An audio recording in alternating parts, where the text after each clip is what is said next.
can't tell the story of jazz in America without also telling the story of jazz from Detroit. There are just too many musicians that have come from here that have made too big an impact. And the list of great musicians from here just goes on and on and on, all the way up into the present day.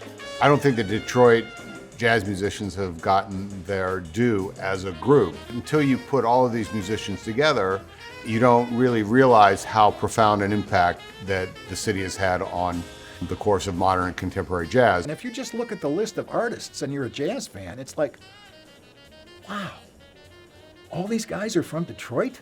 I mean, you can't pick up a record that was made on the East Coast between, say, 1955 and 1970 and not run into 1, 2, 3, sometimes 4 or more musicians that are from Detroit. I would look through the records and find out that, whoa, Donald Byrd is from Detroit. Oh, Tommy Flanagan, the great pianist, is from Detroit. Oh, wow, the Jones brothers, Elvin Jones, Hank Jones, and Thad Jones, and someone like Ron Carter, who is someone who has really been a mentor to me, probably the most recorded bass player in the history of jazz. This is right here from Ferndale. People don't realize the importance of Detroit jazz. You know, of course you got New Orleans, you got New York, but then there's Detroit, you know? And it's just a little different. You know, it's a little different. The expectation is higher. When you say that you're from Detroit, they expect you to be a badass.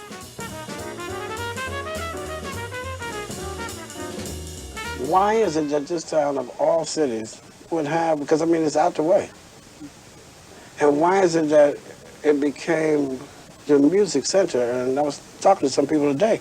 Actually, I would say that when somebody one of these days sit down and write the history, they will find out that this town has produced more talent and musicians than any other city in America on a one-to-one basis. Now, when you got more people that come out of Detroit that are in the music entertainment field than any place in the world.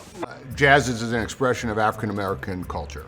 By 1950, 300,000 or so African Americans are living in Detroit. It's about 16% of the population. You have to remember, Detroit, in the middle of the 20th century, in 1950, we're the 5th largest city in the country with 1.85 million people. Afro-Americans coming from the South, you know, it was running from them fields.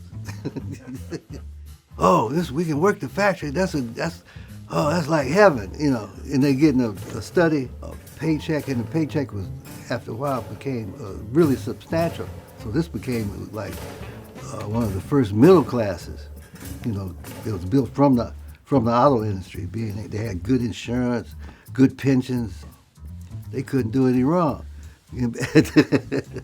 The center of black life in Detroit in those days was Paradise Valley. There were scores of restaurants, clubs, hotels, providing opportunities for live music and for musicians to make a living. And, you know, musicians could work here and stay here and thrive here.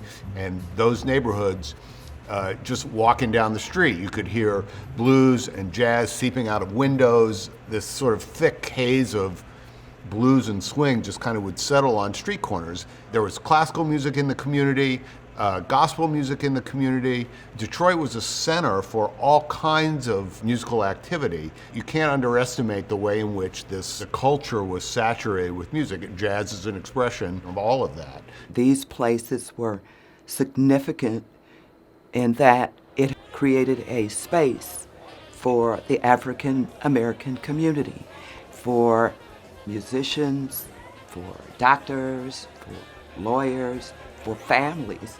This was a place that was ours, something that was near and dear to the hearts of people.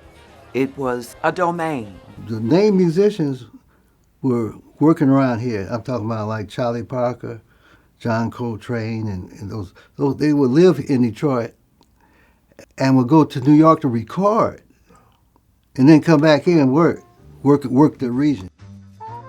The Bluebird is where Dizzy Gillespie and Miles Davis and others would come to play in the late 1940s, and they'd play with the local talent who kept up with them.